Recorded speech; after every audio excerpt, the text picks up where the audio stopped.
नियुक्त सभापति जी। Honorable members, it's question hour now. Question number 166. Vivek. So my question is not 166. Honorable Minister. Supplementary. Is the finance minister here? Okay. So my question to the finance minister through the chairman is, because sharp depreciation of rupee against US dollars on account of aggressive monetary tightening by US Federal Reserve and spillover conflict have thrown major challenges for policymakers and the government. Indian rupee has depreciated by 7% in 2022. Continued capital outflow of $50 billion up to September 2021 is now a reality. So the question is that the liberalized remittance scheme, which allows $250,000 per individual, with little or no monitoring of the outflow and return benefits, could be adding pressure on rupee. Is it, and since it is only an outflow, reduction of remittance may be a solution. The question is the government considering that?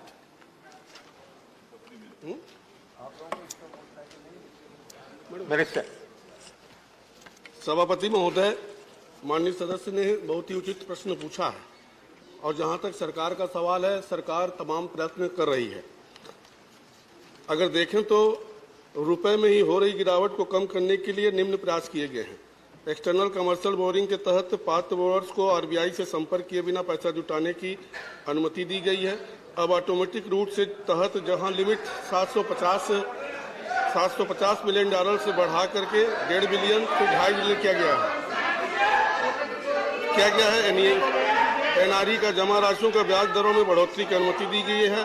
AD1 के licence प्राप्त बैंकों को निर्यात के अलावा अन्य उद्देश्यों को भी एक्सटर्नल कमर्शियल बोर्डिंग की अनुमति दी गई है। जहां तक भारत में निर्यात को बढ़ावा देने के लिए कहीं न कहीं आरबीआई द्वारा रुपए का भी भुगतान आयात निर्यात में देने का निर्णय लिया गया है। सोने पर आयात शुल्क दर में बढ़ाकर 10.75 से बढ़ाकर 15% किया गया है। Second supplementary. Sir, even though I didn't get a reply to what I'd asked, it's a very important question for the country what I'd asked. But my second supplementary is, again, these are suggestions which would help the government. These are out-of-box suggestions. Introduction of Jan Dhan Yojana, another quick and long-term solution, can be employed in bank accounts of all blue-collared Indian remitting $38 billion from UAE and other Gulf countries, which could directly add to the kitty of RBI Nastro account. What is happening today is millions of Indians are not allowed to remit the dollar payment to India. They go through foreign banks and the rupee payment comes to India. So if say Bank of Baroda, which is in UAE, permits these accounts to be opened, these Indians can send their own dollar payments to India, which will add 38 billion to the Indian kitty apart from the 50 billion that I've asked earlier. Minister. Oh, Thank you, sir. MOS is addressing the question. I quite take the suggestion given by Honorable Member Vivek Tanka. Certainly, one of the things which we like to consider, I'm not giving it as an assurance because it's more in the domain of the RBI. But there are discussions between the government and the RBI to see how best we can have various different similar such schemes through which we are able to draw foreign remittances which are directly, like the way you've said, foreign currency remittances into the accounts and so on. There has been something which the RBI has already worked on and also announced in the recent past. However, with all this said, on the value of the Indian rupee, interventions which are happening from the RBI side are more for containing volatility which is happening between Indian rupee and the dollar and so on. Even the interventions being made by RBI is not so much to determine the value, increase it or decrease it of the Indian rupee. It's not for that.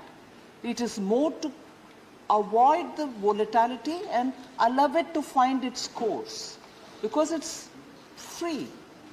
India, like many other countries, is not pitching its currency at a level from extraneously.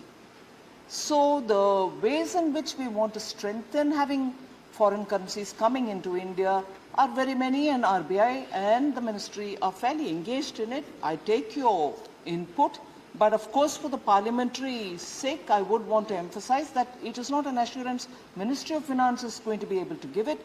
That's something for me to certainly pass it on to RBI now that the Honourable Member has said it. Supplementary by Babu Ram Mishra. Babu Ram Nishad. सभापति जी, मैं प्रश्न करना चाहता हूं, UPA तथा NDA के कार्यकाल में डॉलर के मुकाबले रुपये में गिरावट आने में क्या अंतर है?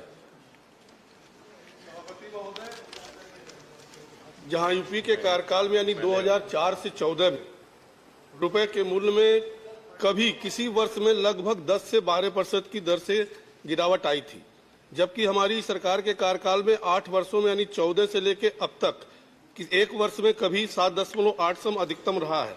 वर्तमान में अमेरिकी डॉलर की तुलना में भारतीय रुपए के मूल्य में बढ़ोतरी दर लगभग 4.54% रहा है। Sri Lujendro Falaro.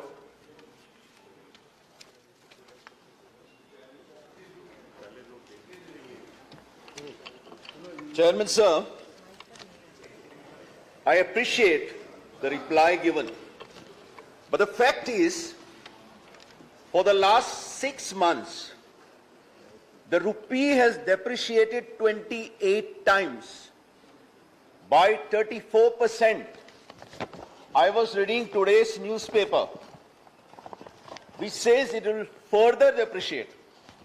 And the fact is, the foreign exchange reserves has declined to US $572 billion by mid-July because of pressure of costly imports of crude, oil, coal, gold, etc. This is having a very bad effect on the economy.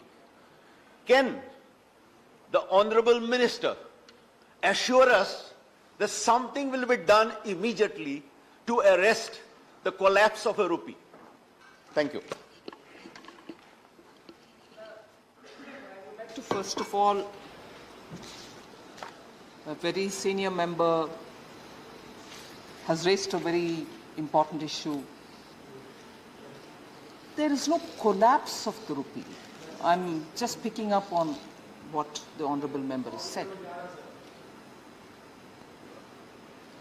Indian rupees fluctuations are more versus the dollar, the US dollar. And even there, the performance of the Indian rupee is much better than its own peers. We've withstood the impact of the US Fed's decisions much better than any other peer currencies. And actually, if you compare Indian rupee versus other currencies, it's appreciating in its value. So let us please understand the context and speak about the Indian rupee. There's no collapse, sir. Honourable Member, I would like to assure you through you, sir, there is no collapse of the Indian rupee. And also to speak about the reserves coming down. We are still somewhere in the range of 500 and let me give you what I had of this morning.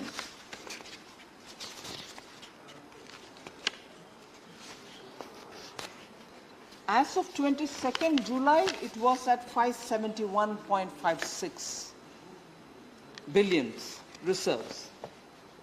And therefore, it's not a small amount. Yes, some, when it was in the range of 600, and now it's come down to in the range of higher ends of 500, 571, and so on, they're still comfortably placed. So I want the House to take into cognizance Indian rupees performance versus others, whether it's the US pound, UK pound, and so on, and therefore contextualize India rupees performance versus the US particularly because of the various steps which are being taken by the US Fed. So there's no collapse. It is actually finding its natural course. As I said, the RBI is continuously monitoring it and intervening only if there is volatility. RBI's intervention are not so much to fix the value of the Indian rupee because it's free to find its own course. Pramod Tiwari. एक सीधा सा सवाल मेरा है, देश आज़ादी का अमृत महोत्सव मना रहा है, हम गर्व की बात कर रहे हैं, मान सम्मान की बात कर रहे हैं, पर मुझे याद आ रहा है 2013 में हमारे एक सम्मानित मुख्यमंत्री जी ने कहा था कि जब डॉलर के मुकाबले रुपए की वैल्यू गिरती है तो देश का मान सम्मान गिरता है। तो मैं सिर्फ क्वेश्चन भी आ रहा सर, थोड़ा बनाना पड़ता है। तो सर मैं सिर्फ सीधा एक सवाल पूछूं, अमृत महोत्सव में क्या समाप्त होने के पहले डॉलर रुपए के मुकाबले प्रधानमंत्री जी की उम्र से नीचे आ जाएगा या नहीं आ जाएगा, ये सीधा सवाल है। प्रधानमंत्री will not go on record. Only the question you have to reply. It will not go on. It's irrelevant. Sir, माननीय Pramod,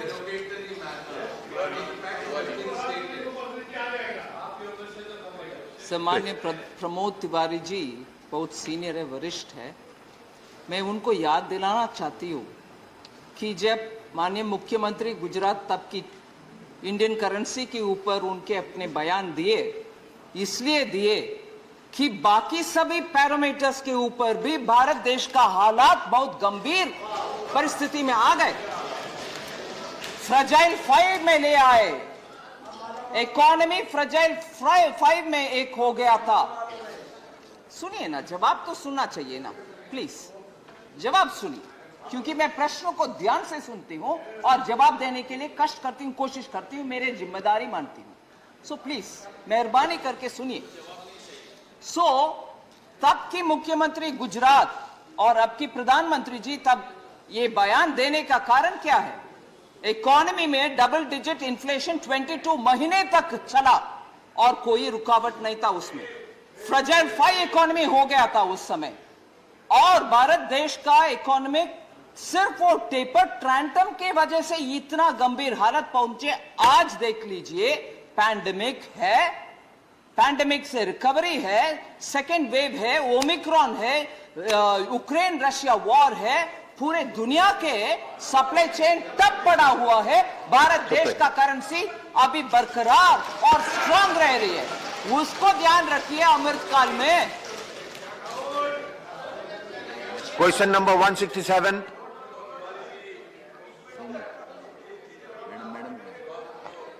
minister.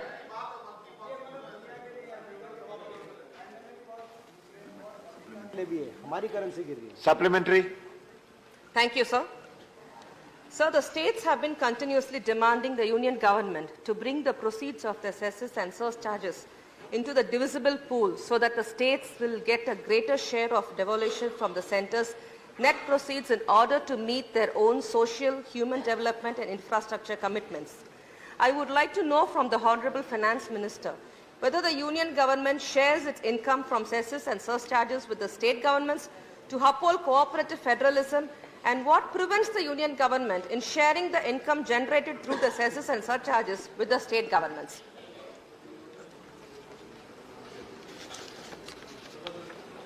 Sir, let me go back for a minute.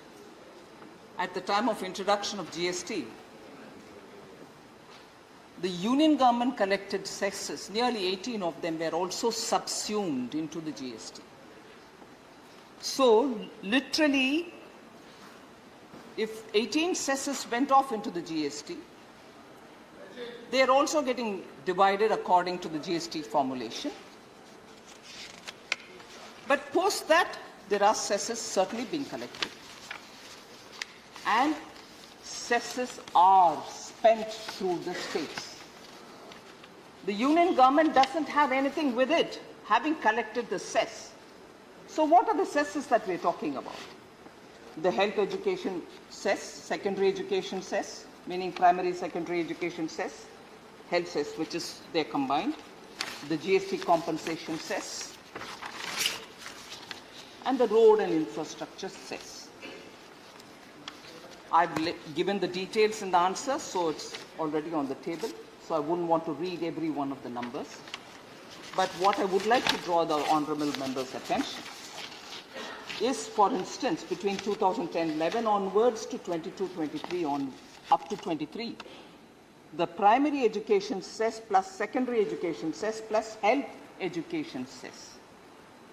If 4,54,659 is the collection in crores, 460,158, much more than what was collected, has been spent on primary education related matters. And how does this go, sir?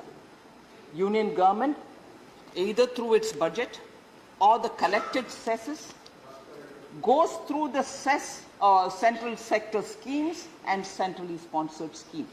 They all go to the states. So the education related cess has actually had 5,498 crores in addition to what has been collected, spent on those particular stated objectives for which the cess is collected. So collect the cess, what are you doing with it? You share it with the states. More than what has been collected as cess has been spent, and that is spent through the states. One.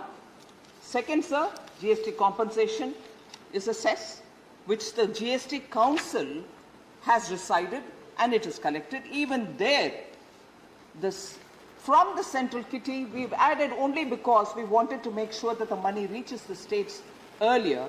Whilst the collected cess was a certain amount, utilization is certain other, the excess added, because utilization is more than what was collected, is 38,223 crores. More than what has been collected has been spent as compensation under the GST. And the last one, sir, which I would like to place on the table of the House, is the road and infrastructure cess. The estimated collection was going to be 1,13,690, 1,13,000, am I reading this right? 1 minute, please. 11,36,951 is what is being collected. 11,31,980 is what is being utilized, because the collection has come down as a result of reduction in the excise duty collection on petrol and diesel. So there is a negative of 4,970 in the road and infrastructure cess, the differential between collection and utilization, but we are committed to fill that amount in as well. So everything and more than everything that is collected as the cess is spent through the states, for the states, and if there are gaps, the center fills it up. Second supplementary. Sir, though the proceeds and cesses and surcharges are not shared with the states, the share as percentage of gross tax revenue has been doubled from 6.26% in 2010-11 to 16.89% in 2021-22. With the current trend, it will cross 20% by 2024. The levy on the account of assesses and surcharges was rupees 3,72,971 crore during the years of 2021 and 21-22. Despite an increase from rupees 49,628 crore in 2010 and 2011 to 3,74,471 crore in 2021, the benefits do not flow down to the states, as these are not included in the divisible pool. If the entire cess and the surcharges are shared with the states, then the states would get an additional kitty of rupees 1,53,533 crore. That is 41% of 3,74,471 Come to the crore. question. The states are constrained to generate new resources. It is imperative to bring in a constitutional amendment to include these cesses and surcharges to the divisible pool. Whether the union government is willing to bring in a constitutional amendment to share the cesses and surcharges with the state governments. I would like to hear an affirmative statement from the Honorable Finance Minister in this regard. Thank you, sir. I think I've answered the question earlier, sir. Yes, your answer was detailed. It is answered already. Supplementary by Dr. V. Sivdasan.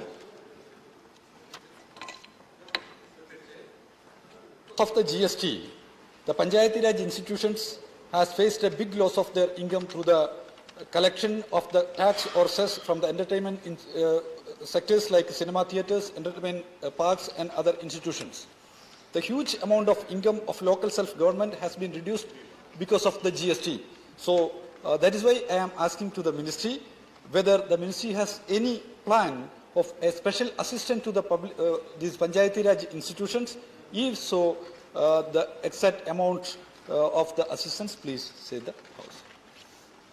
I think after the 14th Finance Commission, the devolution going to the Panchayati Raj institutions, in fact, directly has actually gone up. So there's nothing more that I can add as an answer to the Honourable Member beyond that. Thank you. The next supplementary is by Dr. L. Hanumanthaya. Chairman, sir. Sir, the tax and cess by the state government and central government. See, for example, the road tax, the state government is putting on all the vehicles. Heavy road tax is being collected. Second, the toll is collected from the central government. Third, the state highways have started collecting the tolls also.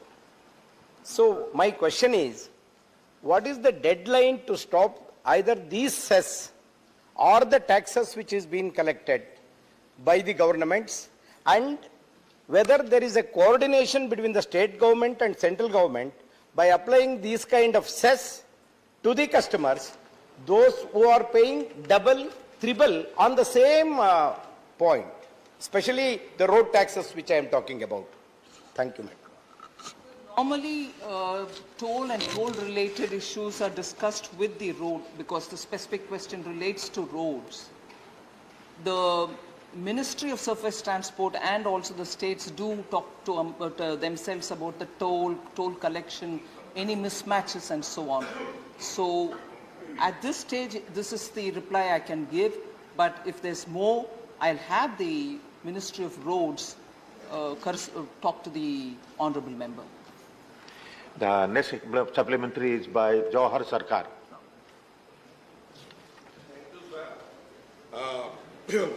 While thanking the Minister for the reply given, I have two sharp questions. One is in support of what Ms. Kanimodi has said, that it is a long-standing demand that cesses be stopped being taken unilaterally by the centre. In a federal system that has evolved for over 75 years, we need to take a fresh look at it, and cesses are often charged to make bridge finance. She knows it, I know it, we know it. Now, coming to this, when you mention that more than cesses collected are actually going to the state, not devolved, but going to the state as central sector grants, I'll give you only one example, madam. We have started with the education cess, which is the bulk of it. With so much education cess and with so much revenues coming to the central government, the total expenditure on education has not touched 1% of the GDP. Not 1%, it was 1% last year, it has come down to less than 1%. And the cash-starved states that do not have cash, put together have contributed 3.5% of the GDP to education.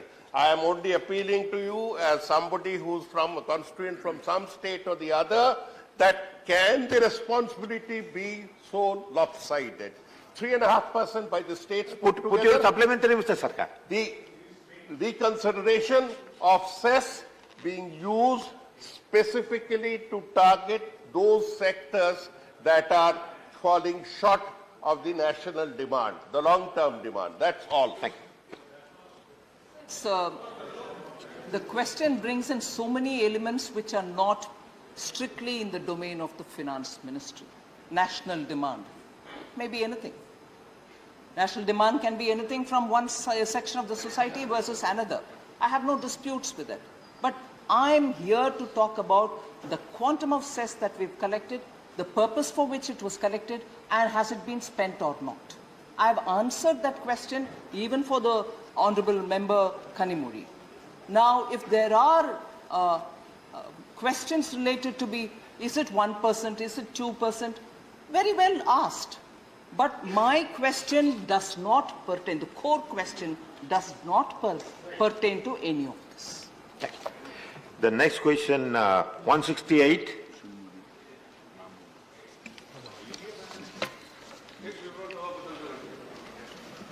First supplementary, Mr. Modi. Sir, Madam has answered, the department has answered that about 62,000 crore of Vivo Mobile India has been remitted to China and their controlled territories. I want to know from the government, apart from Vivo Mobiles, which are other Chinese companies who have remitted money to China and its controlled territories, and how much is the amount involved? So number one, which are the other mobile companies who have transferred their money to China, and what is the amount which has been transferred, apart from Vivo? The statement has some details which is already laid. But I just want to add some details. The DRI has raised or issued a notice to Oppo, the mobile company, for a total customs duty of 4,389 crores. And these are on the grounds of misdeclaration of certain goods, leading to a short payment in customs duty. That duty evasion we think is about 2,981 crores. Undervaluation of imported goods, sir, for the purpose of payment of customs duty, that we think is an evasion of 1,408 crores. So that is for Oppo. I may add here that voluntarily they've come about to deposit 450 crores, much against the total that is running in 4,000 crores. 4,389 crore, that's the demand. They have only given 450 crores. The other two companies whose attention I'd like to draw in the context of the question that Sri Modi has asked is, Xiaomi is the other technology company, mobile phone company, which I think deals with the assembled Mi brand mobile phones. 3 show cause notices have been issued to them, and the approximate duty liability there is about 653 crores. And for the 3 show cause notice which have been issued, they've deposited only 46 lakhs. And a third company is Vivo India, for whom also there is a demand notice given for 2,217 crores, for which they have deposited 60 crore as voluntary deposit. So these are, and besides this, the ED is looking at 18 companies that were established by the same group, Vivo, and there they have voluntarily remitted 62 lakh crore as deposit, but the parent company outside of India, for the total sales which has happened, 1.25 lakh crore. Of the 1.25 lakh crore, which is the total sale, remitted, this Vivo has transferred through these 18 companies huge amount of funds, and it is believed that Vivo India has in turn remitted 0.62 lakh crores to its parent company which is outside of India. Second supplementary. So my second question, Madam has answered that CBIC has booked 43 companies and CBDT has booked 5 group of telecom sectors companies. I would like to know, out of these 43 companies booked by CBIC and 5 group companies by CBDT, how many Chinese companies are there and what is the amount involved in that tax evasion?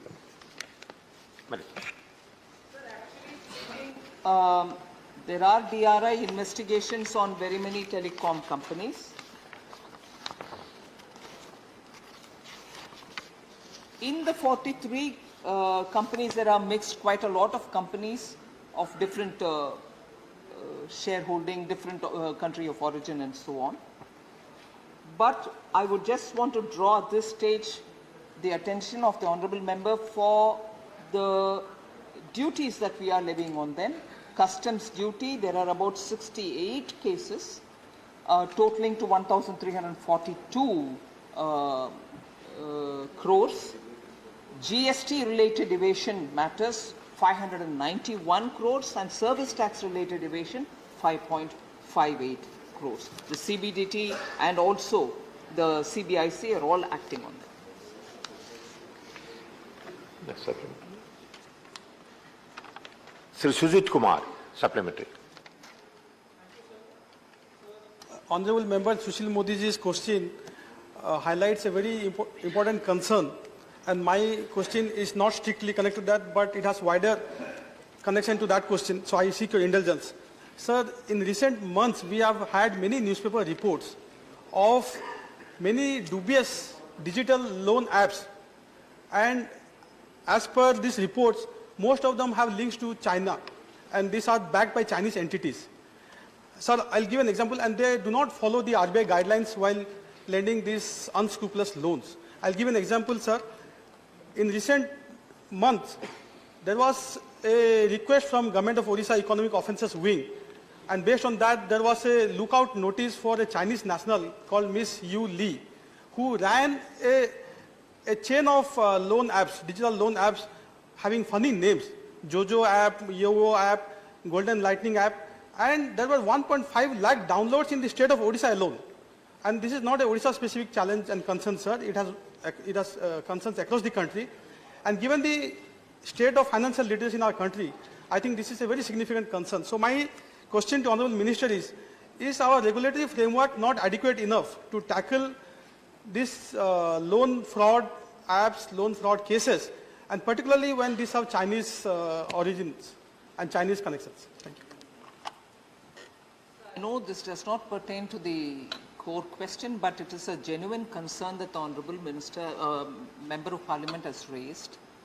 And I can only say that from the point of view of the loan-related issues, apps being misused, particularly coming from, originating from one particular country, and as a result, a lot of our citizens being harassed, monies being extorted from them, and these apps, rightly being pointed out, being downloaded in, say, one Orissa, that is the number. There are other states in which reports are coming in.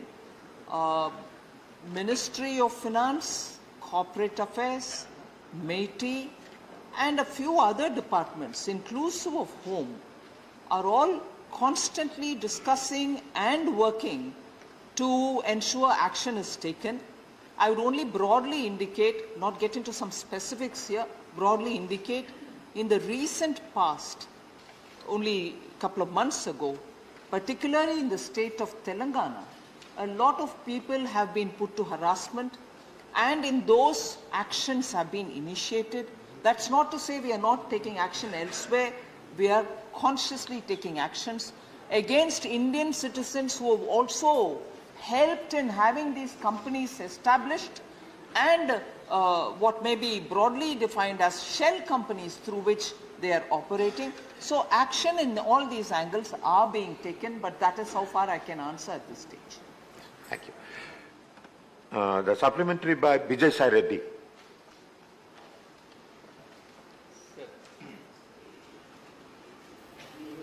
Sir, in the light of the fact that DRI, Income Tax Department, GST, all these government investigating agencies have issued notices to different mobile companies, I would like to know from the Honorable Finance Minister what steps the government is taking to make the corporate governance framework accountable and transparent to prevent the corporates from evading the customs duty and tax evasion at the inception itself, because it has been unearthed after considerable lapse of time.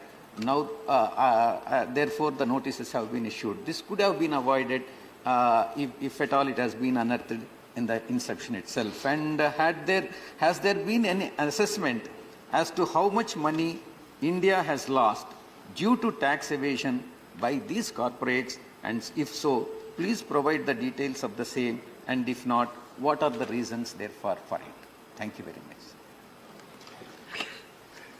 Sir, again, I'm not running away from answering, but this is not really core to the question that has been asked.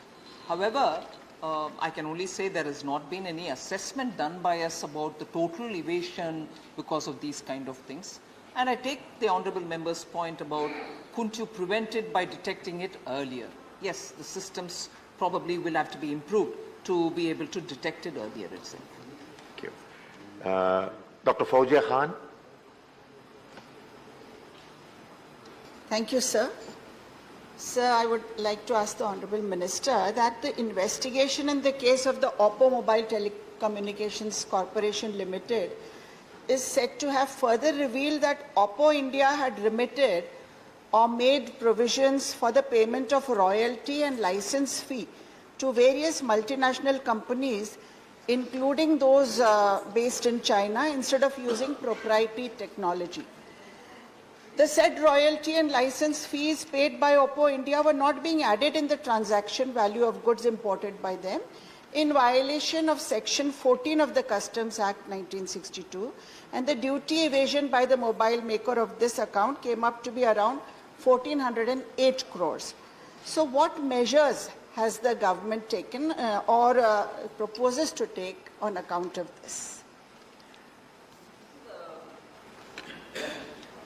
Various angularities through which evasion is detected and also recognized are part of what the ministry is looking at to see how best these can be plugged, the loopholes can be plugged so that evasion is contained. So there is a larger exercise in general which is going on in the ministry about understanding how evasion, not just in this case, but also many such companies which have the group companies elsewhere, how are these kind of payments being avoided and so on. So larger aspects are being looked into, but I wouldn't want to get into details at this stage. Thank you. Question number 169, Anil Desai. Absent. Minister. Supplementary, Sri Arun Singh. कि जो alternate energy है जिसके बारे में detail रखा गया, क्या उत्तर प्रदेश में कोई स्टडी ऐसी की गई है क्या कि जो विंध्य पर्वत है वहाँ पे जो विंड एनर्जी है उसका जनरेशन कितना हो सकता है, और उसके बाद कोई असेसमेंट ऐसा कोई ऐसी भी डिटेल्स है क्या कितना उसमें अभी कितने गीगावाट की कैपेसिटी के प्लांट लगे हैं और आगे क्या संभावना है इस प्रकार से?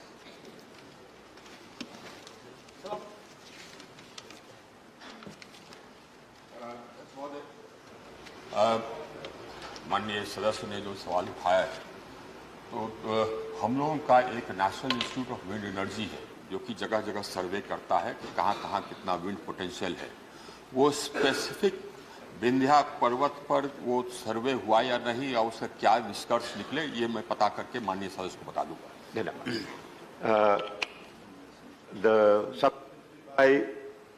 संजय सिंह।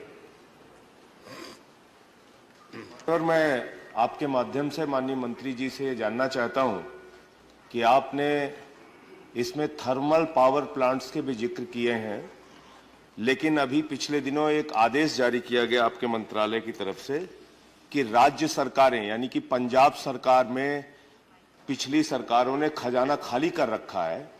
10% आपने आयात का नियम बाध्यकारी कर दिया और ये कह दिया कि अगर आप 10% कोयला आयात नहीं करते तो आपको कोयला, हिंदुस्तान का कोयला, कोल इंडिया का कोयला नहीं मिलेगा।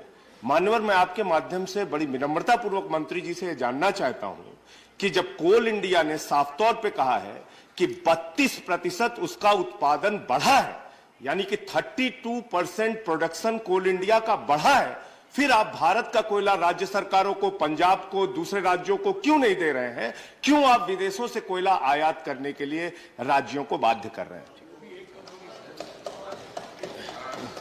अध्यक्ष महोदय,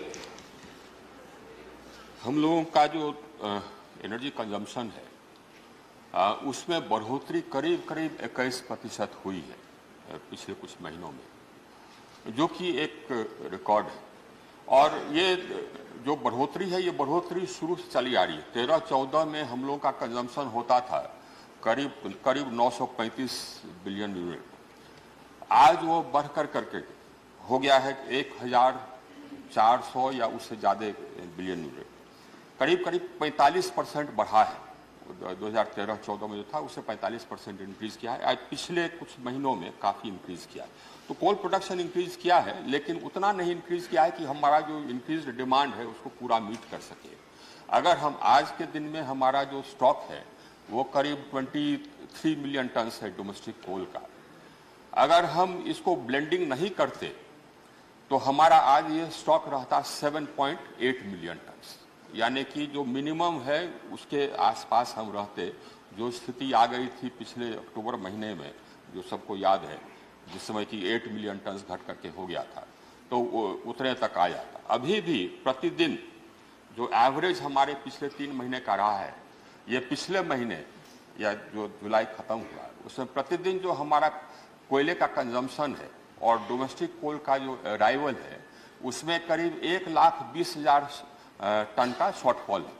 तो अगर हम नहीं इंपोर्ट करते तो आज हमारे यहाँ ये व्यापक लोड शेडिंग हो रहा होता है, जैसे कि अगल बगल के कुछ देशों में हो रहा है, लेकिन ये हम लोगों ने कर्टेल कर लिया। वीरेंद्र प्रसाद बैश्या।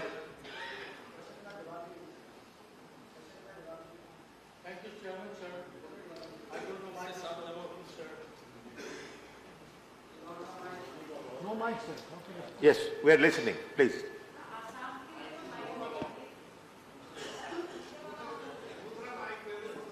दूसरा ले लीजिए।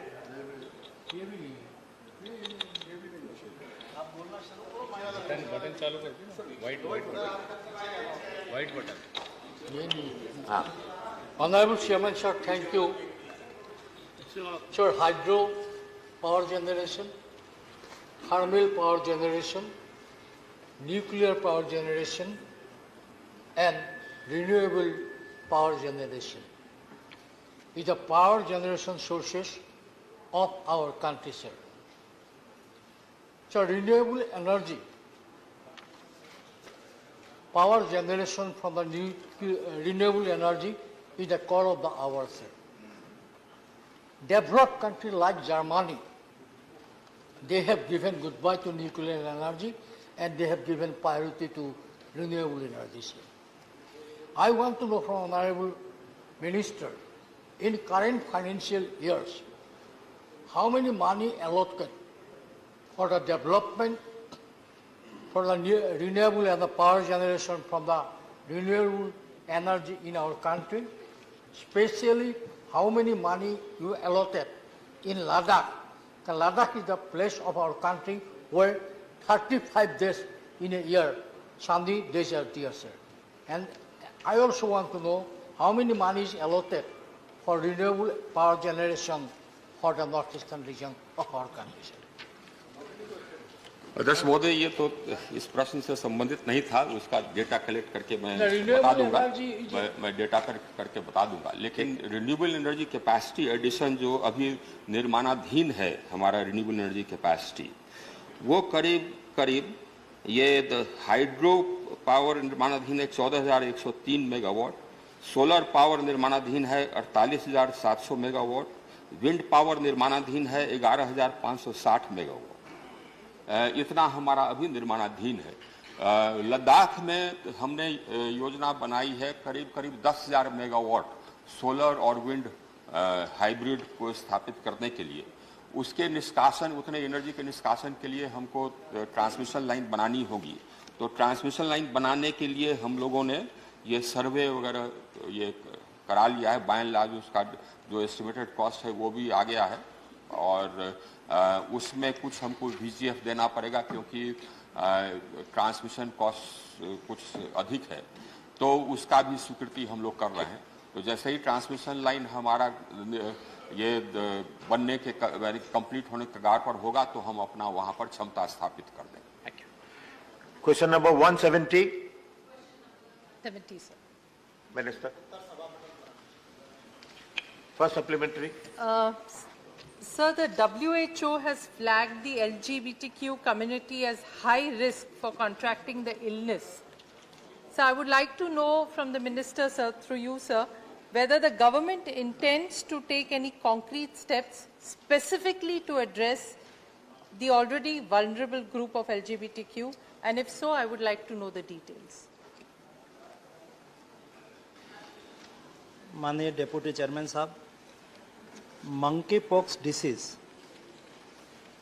ये इंडिया में और दुनिया में एक न्यू डिसीज़ नहीं है और 1970 से दुनिया में अफ्रीका से लेके दुनिया के कई कंट्री में ये केस दिखाई दे रहा है और वर्तमान समय में मई महीने में दुनिया की कई कंट्री में जब केस दिखने लगा तब WHO ने उसके ऊपर विशेष ध्यान दिया और उसके ऊपर निगरानी करना शुरू किया। उसके तहत इंडिया में भी उसके ऊपर निगरानी शुरू हुई है। एक केस और ये डिसीज़ डीप कॉन्टैक्ट से स्प्रेड होता है। माँ को होता है तो बच्चे को होने की संभावना होती है, हस्बैंड को होता है तो वाइफ को होने की संभावना होती है। कोई स्पेसिफिक समुदाय या तो स्पेसिफिक को ही हो ऐसा नहीं है, डीप कॉन्टैक्ट जिसको हो उसको होने की संभावना होती है और इस तरह से ये केस फैलता है और उसमें इंडिया में भी उसके ऊपर पूरी निगरानी रखी जा रही है। Second supplementary. Specifically LGBTQ, but it's okay. Sir, in the reply, it is nice that the government has already taken a very proactive approach and a number of steps have been taken to minimize the risk for the importation of this disease, of the monkeypox disease. So there are 7 key steps that they have taken, which the minister has enumerated in the replies. So specifically, one, I would like to ask question that all airport and port health officers have been instructed to remain vigilant and undertake rigorous health screening of incoming international passengers. So through you, sir, I would like to ask the minister, we have addressed the international passengers. How about the passengers who fly on domestic flights? Thank you, sir. माननीय deputy chairman साहब, ये disease और Covid crisis ने हमें सिखाया है हमें advance सतर्क कैसे रहना। कोई भी डिसीज़ फैले और फैलते हुए रोकने के लिए उसकी पूर्व तैयारी करना बहुत आवश्यक है। जैसा मैंने बताया कि दुनिया में जब केस दिखाई देने लगा तब इंडिया ने उसकी पहले से ही तैयारी शुरू कर दी। मई महीने में दुनिया में केस दिखा था। इंडिया में फर्स्ट केस 14 जुलाई को केरला में दिखाई दिया, लेकिन उसके पहले 31 मई 2022 में हमने सभी स्टेट को, not only for international airport but सभी स्टेट को गाइडलाइन दी गई। गाइडलाइन के तहत उसको कैसे सर्वेलेंस करना है, अपने स्टेट में कोई केस आए तो उसको कैसे निगरानी रखना है, उसको कॉन्ट्रैक्ट ट्रेसिंग कैसे करना है, और केस के कोई सिम्टम वाले केस है और उसका सैंपल लिया गया तो सैंपल को हमें किस तरह से रख के उसको आगे भेजना है। और पुणे हमारी वायरोलॉजिकल इंस्टीट्यूट है, उसको नोडल इंस्टीट्यूट के रूप में डिक्लेयर कर दिया। और उसके अलावा देश के विविध पार्ट में 15 ऐसी इंस्टीट्यूट है जहां भी उसका टेस्टिंग हो सके। इस सारी व्यवस्था हमने कर ली। उसके अलावा जब इंटरनेशनल एयरपोर्ट से, क्योंकि आज दिन तक देश में कुल मिला के 8 केस डिटेक्ट हुए हैं, 8 केस में से 5 केस ऐसे हैं जिसकी हिस्ट्री फॉरेन ट्रैवल की है, यानी कि दुबई से, शारजाह से ट्रैवल किया है, और वहां से ट्रैवल करके जब आते हैं, जब एयरपोर्ट पर हम उसका थर्मल स्क्रीनिंग करते हैं, लेकिन कई बार डिसीज में हमने कोविड के दरमियान भी देखा और अभी भी देख रहे हैं कि वहां से वो दिखाते नहीं है, पैरासीटामोल टेबलेट ले लेते हैं और वो थर्मल स्क्रीनिंग में आते नहीं और देश में केस एंटर कर जाते हैं। तो इस तरह से ना हो, इसलिए हमने दुबई गवर्नमेंट को भी लिखा कि वहां से भी कोई वहां से ट्रैवल करे कोई भी कंट्री में, तो उसका भी वहां से ट्रेसिंग करके उसका रिपोर्ट हमें भी भेजा जाए ताकि हम उसको अच्छी तरह से निगरानी कर पाए। आज दिन तक जो भी केस आए हैं तो हमने तुरंत ही यहाँ से केरला में केस दिखाई दिया, भारत सरकार की ओर से यहाँ से एक एक्सपर्ट टीम भेजी गई, स्टेट गवर्नमेंट को मदद किया, जिस केस जहां जिस फैमिली में मिला था उसका कॉन्ट्रैक्ट ट्रेसिंग किया। कॉन्ट्रैक्ट ट्रेसिंग करने से और किसी को तो उसकी इफेक्ट नहीं हुई है ना। ऐसा करके हमने डिटेल कार्यवाही की है। जो हमें कोविड क्राइसिस ने सिखाया उसका बेस्ट इंप्लीमेंटेशन हम मंकी पॉक्स में कर रहे हैं। और मंकी पॉक्स एक ऐसा डिसीज है, वो ज्यादा रिस्क नहीं है, हम थोड़ा सा भी सतर्क रहे कि एक फैमिली में आई रिप्लाइंग टू फैमिली में किसी को हुआ है और उसको ट्रेसिंग कर ले और बाकी लोग उससे थोड़े समय के लिए उसका 12-13 दिन के लिए उसके अंतर बना के रखे तो उसको कंट्रोल किया जा सकता है। और मेरी अपेक्षा है कि इस सतर्कता के आधार पर हम उसको अच्छी तरह से कंट्रोल करें। दोनों माननीय सदस्य ने वो डोमेस्टिक पैसेंजर्स का भी बोला, तो आपने अंतर्राष्ट्रीय और डोमेस्टिक दोनों का कवर किया। हाँ, thank you. The supplementary by GK. Vasan. To the minister is, though it's not a serious disease, the concern is it should not spread, especially small towns and villages. I would like to tell the minister that there is no knowledge about this to the people. I would request the central government health ministry to have a meeting with all the state governments health ministry and see that more awareness, advertisement given to the rural people so that they adhere to the guidelines of the government on both COVID still and monkeypox.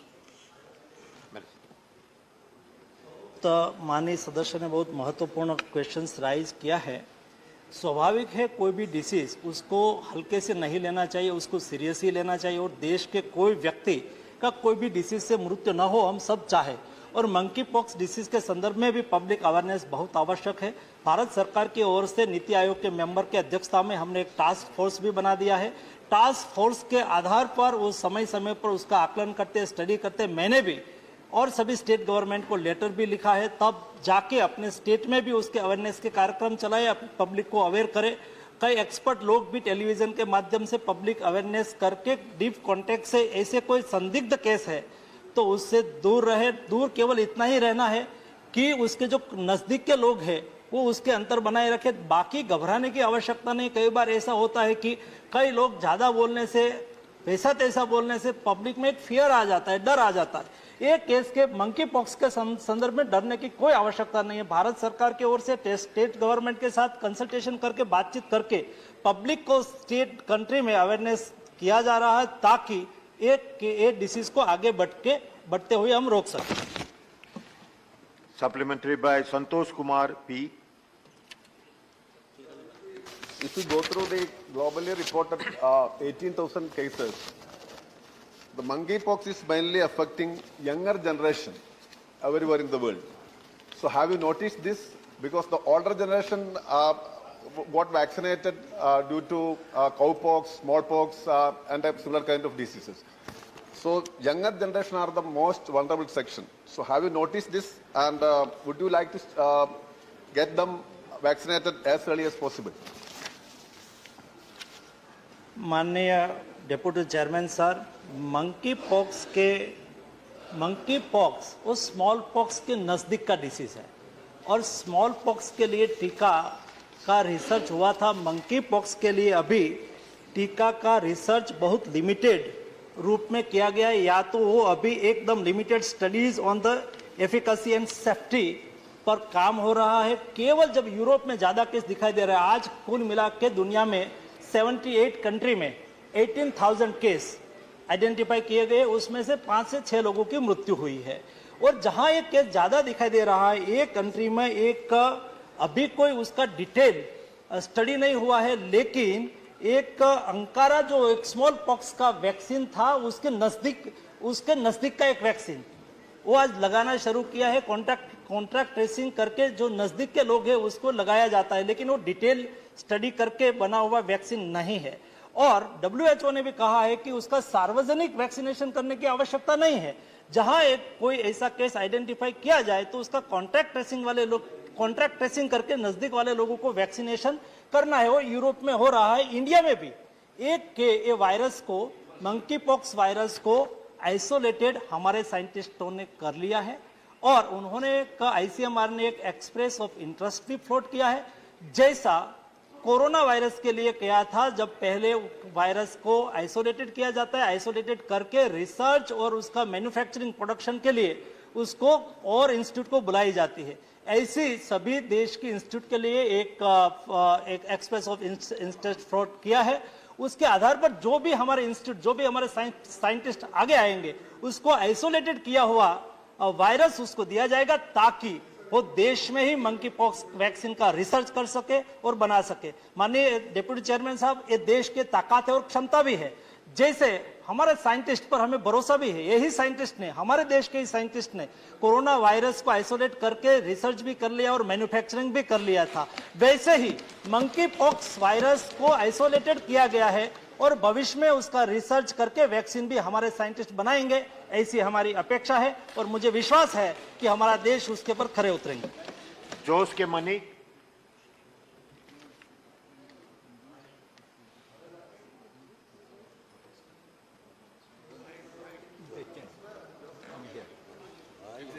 Thank you, sir. Sir, as you know, the Kerala is a extended city. It is a tourist destination. It is a pilgrim's destination. And so the floating crowd is very large. Domestically and international people come over there. And so Kerala is prone to communicable diseases like this. So my question to the minister is, will the central give some assistance to the government of Kerala, especially if a suspected case comes over there, we send the sample to Pune. Generally, it takes about more than a week's time for the confirmation. By the time, probably there could be outbreak. Yeah. So my question to the minister is, could you allot a new virology center and research center for the state of Kerala, especially the Center Travancore, the state of the district of Kottayam? Limited question. माननीय deputy chairman sir, आज हमने 15 institute को identify कर दिया है और आवश्यकता होगी तो और भी इंस्टीट्यूट को हम मंकी पॉक्स वायरस को टेस्ट करने के लिए आइडेंटिफाई करेंगे। केरल गवर्नमेंट हमारे लिए देश की सभी गवर्नमेंट, ये भारत का ही, हिंदुस्तान का ही एक स्टेट है। केरल गवर्नमेंट को भारत सरकार की ओर से साइंटिफिक जिस प्रकार की सपोर्ट की आवश्यकता हो, भारत सरकार की ओर से सपोर्ट दिया जाएगा। अभी भी भारत सरकार की ओर से ही एक्सपर्ट टीम स्टेट गवर्नमेंट को समय समय पर गाइड कर रही है। Question number 171, Sodar Vansi. Thank you, sir. Minister. Question 171. First supplementary. So my question to the minister is that is wider distribution and outreach of Ayushman cards targeted especially in the 75th year of independence? Honorable Deputy Chairman, sir, जो सवाल honourable महोदय ने पूछा है कि cards related Ayushman Bharat card, मैं बहुत गर्वान्वित होकर इस सदन को कहना चाहूँगी कि आयुष्मान भारत ये सिर्फ हमारे देश की नहीं तो दुनिया की सबसे largest government funded health assurance scheme है। बहुत ही अच्छा काम इस स्कीम के माध्यम से हो रहा है, लेकिन माननीय सदस्य ने बहुत अच्छा सवाल उठाया है कि इसके कार्ड का वितरण। मैं सभी सदस्यों को इस माध्यम से कहना चाहूँगी कि आज तक हमारे लगभग 18 करोड़ कार्ड्स वितरित हुए हैं और ज़्यादा कार्ड हमें वितरित करने हैं। इसके लिए हमें बहुत काम करना होगा और गवर्नमेंट काम कर रही है, क्योंकि हर घर दस्तक जैसा अभियान चला, उसी तरह ये कार्ड वितरण के लिए Thank भी you. आपके द्वारा आयुष्मान योजना Thank चली। you. Question hour is over. House stands adjourned till 2 p.m.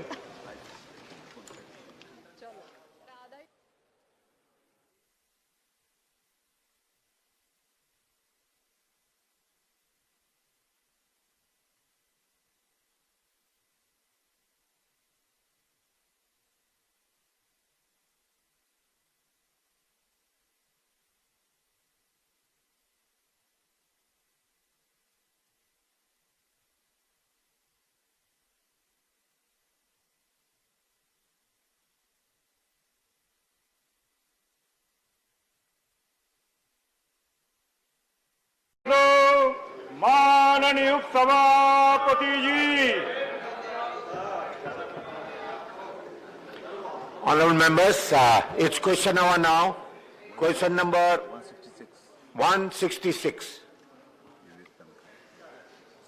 Vivek. So my question is what 166. Honorable Minister. Supplementary. Is the finance minister here? Okay. So my question to the finance minister through the chairman is, because sharp depreciation of rupee against US dollars on account of aggressive monetary tightening by US Federal Reserve and spillover conflict have thrown major challenges for policymakers in the government. Indian rupee has depreciated by 7% in 2022. Continued capital outflow of US $50 billion up to September 2021 is now a reality. So the question is that the liberalized remittance scheme, which allows $250,000 per individual with little or no monitoring of the outflow and return benefits, could be adding pressure on rupee. Is it, and since it is only an outflow, reduction of remittance may be a solution. The question is the government considering that?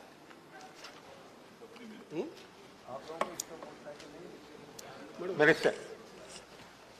सभापति महोदय, माननीय सदस्य ने बहुत ही उचित प्रश्न पूछा है और जहां तक सरकार का सवाल है, सरकार तमाम प्रयत्न कर रही है। अगर देखें तो रुपए में ही हो रही गिरावट को कम करने के लिए निम्न प्रयास किए गए हैं।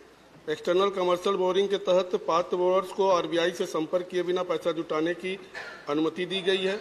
अब ऑटोमेटिक रूट से तहत जहां लिमिट 750 मिलियन डॉलर से बढ़ा करके 1.5 बिलियन से 2.5 बिलियन किया गया है। एनआरई का जमा राशियों का ब्याज दरों में बढ़ोतरी की अनुमति दी गई है। AD1 के लाइसेंस प्राप्त बैंकों को निर्यात के अलावा अन्य उद्देश्यों को भी एक्सटर्नल कमर्शियल बोर्डिंग की अनुमति दी गई है। जहां तक भारत में निर्यात को बढ़ावा देने के लिए कहीं न कहीं आरबीआई द्वारा रुपए का भी भुगतान आयात निर्यात में देने का निर्णय लिया गया है। सोने पर आयात शुल्क दर में बढ़ाकर 10.75 से बढ़ाकर 15% किया गया है। Second supplementary. Sir, even though I didn't get a reply to what I had asked, it's a very important question for the country what I had asked. But my second supplementary is, again, these are suggestions which would help the government. These are out-of-box suggestions. Introduction of Jan Dhan Yojana, another quick and long-term solution, can be employed in bank accounts of all blue-collared Indians remitting US $38 billion from UAE and other Gulf countries, which could directly add to the kitty of RBI Nastro account. What is happening today is millions of Indians are not allowed to remit that dollar payment to India. They go through foreign banks and the rupee payment comes to India. So if say Bank of Baroda, which is in UAE, permits these accounts to be opened, these Indians can send their own dollar payments to India, which will add 38 billion to the Indian kitty apart from the 50 billion that I've asked earlier. Minister. Oh, Thank you, sir. MOS is addressing the question. I quite take the suggestion given by Honorable Member Vivek Tanka. certainly one of the things which we like to consider. I'm not giving it as an assurance because it's more in the domain of the RBI. But there are discussions between the government and the RBI to see how best we can have various different similar such schemes through which we are able to draw foreign remittances which are directly, like the way you've said, foreign currency remittances into the accounts and so on. There has been something which the RBI has already worked on and also announced in the recent past. However, with all this said, on the value of the Indian rupee, interventions which are happening from the RBI side are more for containing volatility which is happening between Indian rupee and the dollar and so on. Even the interventions being made by RBI is not so much to determine the value, increase it or decrease it of the Indian rupee. It's not for that. It is more to avoid the volatility and allow it to find its course because it's free. India, like many other countries, is not pitching its currency at a level from extraneously. So the ways in which we want to strengthen having foreign currencies coming into India are very many, and RBI and the ministry are fairly engaged in it. I take your input, but of course for the parliamentary sake, I would want to emphasize that it is not an assurance Ministry of Finance is going to be able to give it. That's something for me to certainly pass it on to RBI now that the Honourable Member has said it. Supplementary by Babu Ram Mishra. Babu Ram Nishad. सभापति जी, मैं प्रश्न करना चाहता हूं। UPA तथा NDA के कार्यकाल में डॉलर के मुकाबले रुपये में गिरावट आने में क्या अंतर है? जहां यूपी के कार्यकाल में यानी 2004 से 14 में रुपए के मूल्य में कभी किसी वर्ष में लगभग 10 से 12% की दर से गिरावट आई थी, जबकि हमारी सरकार के कार्यकाल में 8 वर्षों में यानी 14 से लेकर अब तक एक वर्ष में कभी 7.8 अधिकतम रहा है। वर्तमान में अमेरिकी डॉलर की तुलना में भारतीय रुपए के मूल्य में बढ़ोतरी दर लगभग 4.54% रहा।